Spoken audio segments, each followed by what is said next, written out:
to day 2 of our Road to the Draft Combine show presented by Southeast Michigan Ford Dealers. I'm your host, Tori Petrie. Yesterday, we took you through coach and GM press conferences as well as previewed the Combine with Mike O'Hara's Mock Draft 2.0.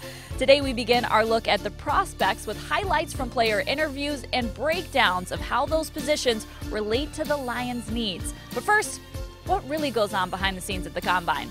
I sat down with Vice President of Player Personnel Kyle OBrien in the team suite at Lucas Oil Stadium earlier this week to talk about how that process unfolds.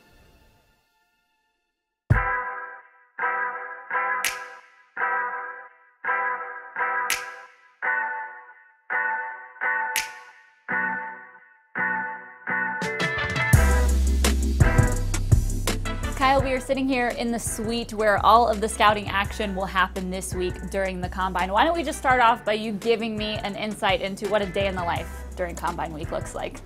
Wake up early, meet down the lobby by Starbucks at 7, walk over from the hotel to the stadium, get in for the first group starts to do the height and weights at 7:30. There's usually 3 groups per morning, 7:30, 8:30, 9:30. Once that's done, come over to the field where one of the previous groups have been warming up, watch the 40, and then roll into position drills. Go back to your room, call your family, and then quick FaceTime, and then head over to Crown Plaza for formal interviews or the train station for informal. And those go pretty late at night? Yes. Last night wasn't too bad. We stopped at 10. Years before, it's usually till 11. But they cut it off 11 the latest so that the players can get a decent night's sleep.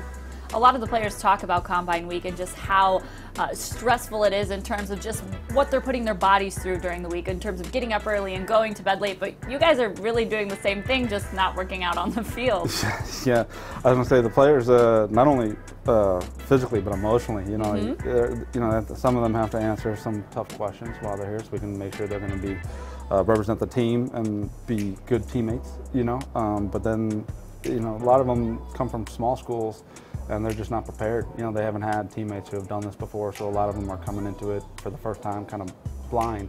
And it's a little bit of it's a curveball for some of them, but they adapt well. Certainly. Well, you guys have the coaching staff in place this year. Last year was really the first year with this coaching staff. Things were really just getting off the ground. You were getting them all up to speed. How different is it this year having everybody settled and in place? Oh, it's been great, actually. Having a year under our belt, everyone being together, we're in a much better place in terms of speaking the same language, viewing through the same scope, having a better understanding as to, okay, this is what they're really looking for in this position. This is what they're willing, in order to get this, they're willing to give up a little bit of that. And just kind of work on, again, speaking the same language, viewing through the same scope, so that we can win some more ball games. You talked about that train station and the interview process late at night. We had Frank Ragnow on our podcast recently, and he talked about going through the train station, which is more of the informal interview part of things. Why don't you tell us a little bit about what that is exactly? Each team has a table. We assign our position coaches and some of our scouts who aren't in the formal interviews are there. They're given a list.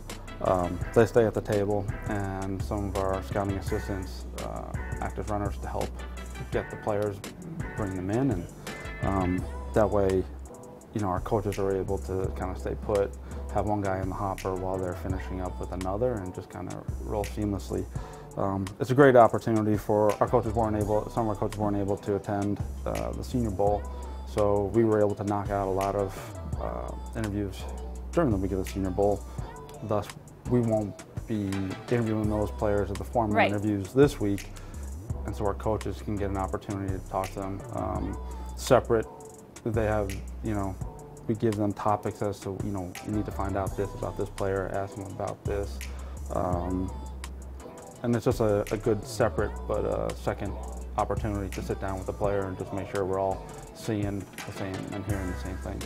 You talked about getting everybody on the same page. Now, you have area scouts who are watching these guys all throughout their college football seasons, and then the coaches are really paying more attention to their NFL season and trying to win games during the season, but you've got to get everybody on the same page once the NFL season ends. How does that process work? How do you get everybody on the same page about these prospects? Well, we do our own spring scouting, so like you said, if a player is a senior, we could have as many as 3 years of evaluations on them, at least 2 years of evaluations. We met, the scouting staff met right after the college season ended in December, discussed all the players in their areas, formed a plan on how we want to attack the all-star games. This is what we need to figure out. This player, we need to ask him about this. Okay, how's he feeling with this injury? And we get position cross-checks. And then February we meet again, discuss those position cross-checks, rank each scout's assigned a certain position, and then they rank those players. And then that way we do a lot of legwork, and that way when we get assigned the coaches the list of players, not only to interview but to evaluate. Okay, coach, when you interview this player, this is what we need to find out. You know, we kind of trim the fat, make it as efficient as possible, because they are starting behind. Their time is valuable, and obviously they have a lot of playbook stuff to work with as well. So we work hard to try and make sure that they're not having to catch up too much. When we talked to Frank, he said the last time that he talked to you guys before the draft was here at the Combine, and then he didn't hear anything again until he was drafted to the Detroit Lions. How important is that process of just keeping things quiet within the building and not showing your hand to other teams as far as what you want to do? Yeah, Frank was actually, you know, not every player is as easy as Frank. There was some talk that he was thinking about coming out early. So we had a couple years of evaluations on him, as well as a couple years of character evaluations on him. It had been consistent the whole time. We had some good sources at the University of Arkansas, as well as not only on the coaching staff, but we had you know, former teammate of his as well. And then when we met with him, not only, you know, when our offensive line coach met with him at the train station, then we had him for the 60, we felt really comfortable. We also knew that there weren't too many centers at his caliber, so try to keep it as quiet as possible. Of course. Well, the players will get to on-field workouts this week, and this field behind us will be busy with all kinds of different drills. Which ones are important to you guys? Are there drills that are important to specific position groups that you pay more attention to, depending on what position that player plays? Yeah, obviously, you know, the 40, everyone puts such a high premium on the 40, right. And it truly is important, you know, for the offensive linemen. How explosive are they off the line of scrimmage? But, you know, like the 10 to 20. But if they run a 40, I mean, obviously that's a really good indication of athleticism. However, there are times where before the Combine actually starts, all the directors from 32 teams meet, and we'll go through the positions, and we'll actually say, okay, does anybody want to work this player out at a separate position? Because a lot of, you know, for 3-4 teams, there aren't a ton of 3-4 colleges playing the 3-4. Sure. So some of their defensive ends, teams are going to want to look at as outside linebackers. Mm-hmm. So we'll say, okay, we want DN number 56, all outside backer drills. And it just gives another opportunity for 3-4 teams to see how, you know, to be very specific in terms of the drills that they want to see, and then it'll apply it towards their scheme more so than 4-3s. But it also helps 4-3 teams because it just shows another level of athleticism and their ability to take and apply instructions. And versatility as well. That's exactly something that you guys look for too. Yeah, you know, or offensive lineman, maybe you want to look at him as a tight end, or a big wide receiver as a tight end, or, you know, or a tight end as an offensive, or the possible offensive lineman. Sure. Well, thank you so much, Kyle, for joining us and talking to us a little bit about Combine Week. We hope the rest of the week goes well for you. Thank you so very much. Great look behind the scenes there from Kyle OBrien. He and his crew are definitely busy evaluating today as the on-field workouts kicked off. As we said on the show yesterday, the running backs and offensive linemen spoke with the media on Thursday, and today they hit the field. We have all the highlights of what the top players at those positions had to say. Take a look. It's surreal, honestly. It's humbling. And I'm just trying to take it all in right now. It's a once-in-a-lifetime opportunity.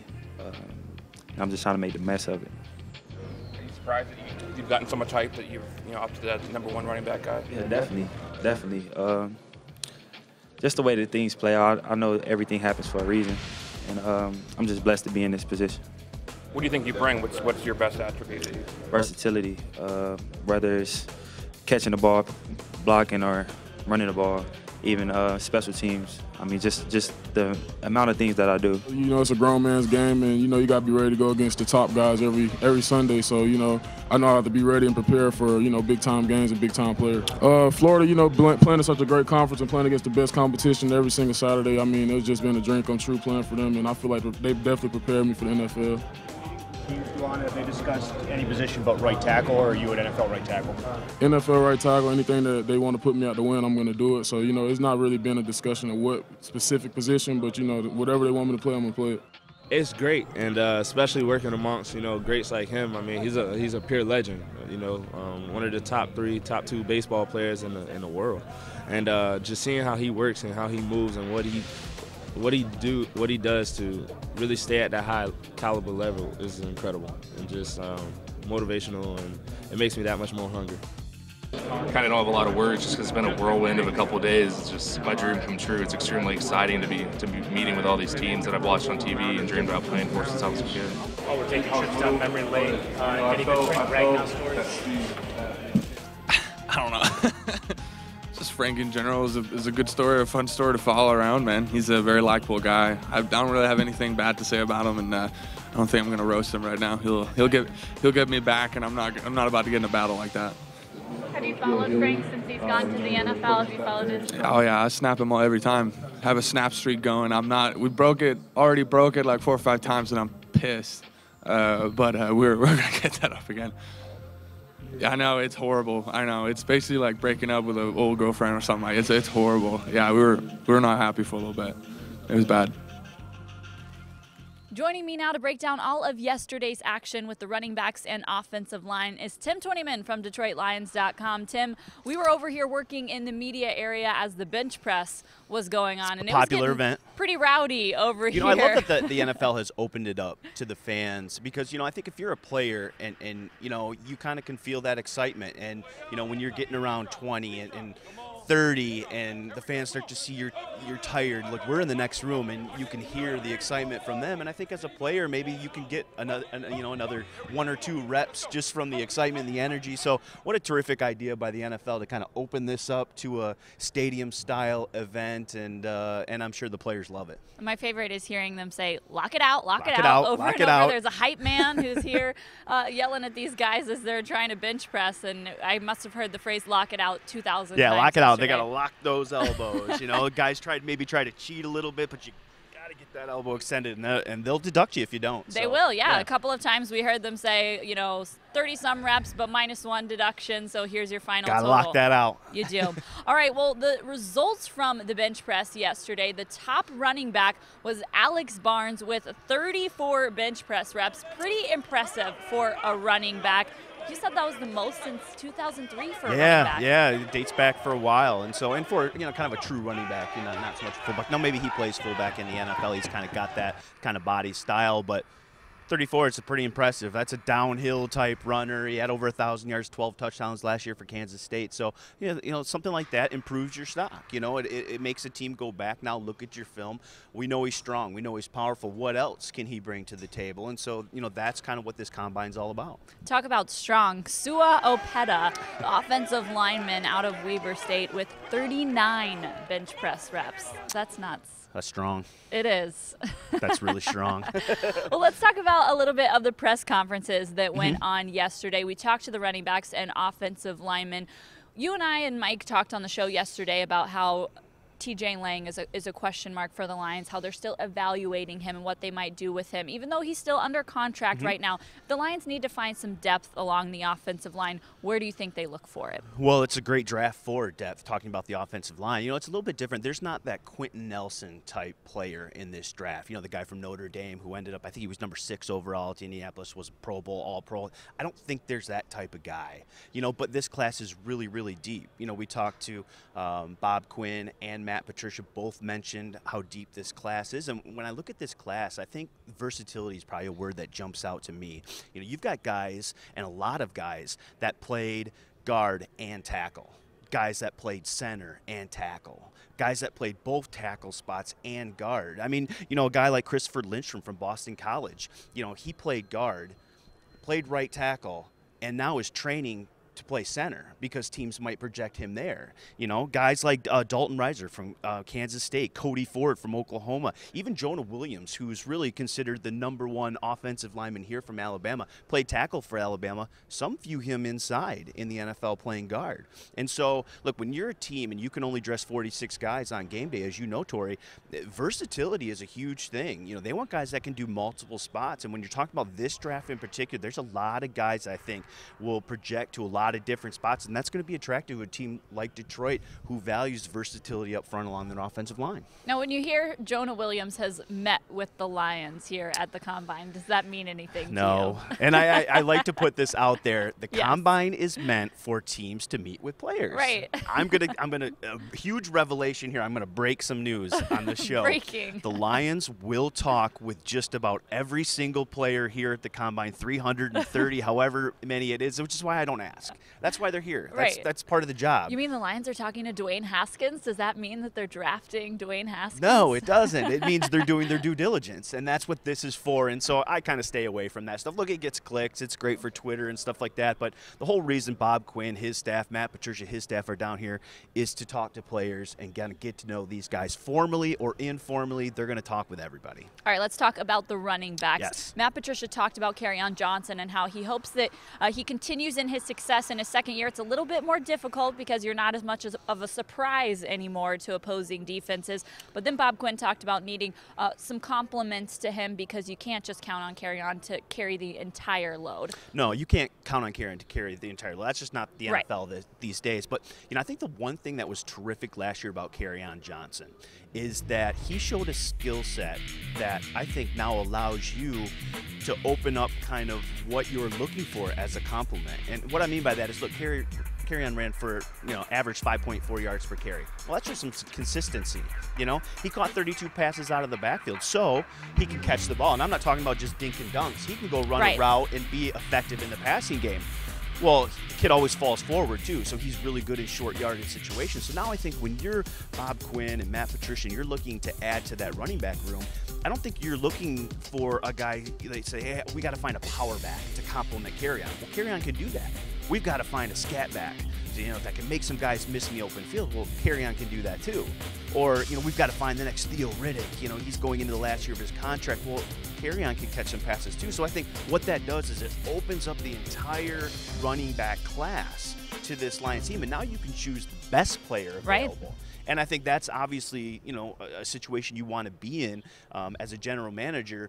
You don't have to pigeonhole yourself into saying, well, this back is better, but we need this kind of back. So maybe we take, the less effective player overall. Sure. I think that's the great thing about Kerryon Johnson. He showed as a rookie he can do it all. Now when you're looking about adding pieces next to him, you can really trust your board and take the best guy available. And I think that's one of the real assets of Kerryon Johnson. Well, probably not going to go with the running back with the 8th pick in Probably the not. draft, but who are some people to keep an eye on, maybe lower down? Yeah, day 2, I think, can certainly be an option. Maybe early in day 3. There's a lot of guys. Damian Williams from Alabama, Bryce Love, Snell, the kid from Kentucky. There's just Elijah Holyfield's a power back from Georgia. Georgia does produce some good running backs. Yeah, so I think there's a long list of guys. And, I wrote about the running backs on DetroitLions.com. That article's coming up. If it's not online, it will be shortly. And so I list a bunch of names that fit. And like I said, the great thing about this year's running back class is there's lots of size. There's 10 guys over 220 pounds. There's production. There's skill guys. And like I said earlier, I think the entire field is open to the Lions because of what Kerryon Johnson provides you. So if the Lions want to go hunting for a running back, this is a really good class to do it. It's deep and got a lot of really varied skill sets.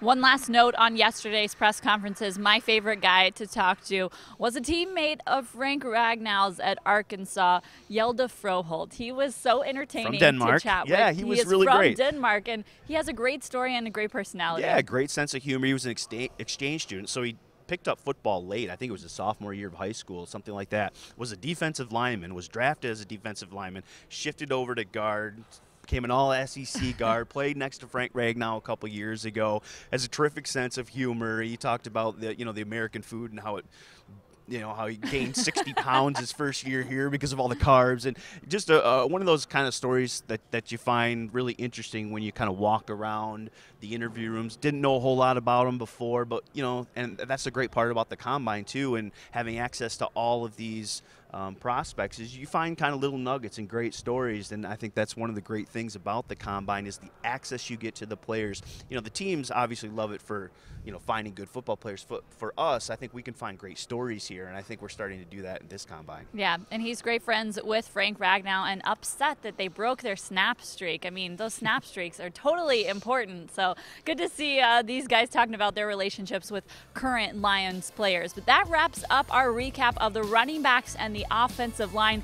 We will be back tomorrow with more on the quarterbacks, the tight ends, and the wide receivers. Thanks so much for tuning in to Road to the Draft Combine Edition. We'll see you tomorrow.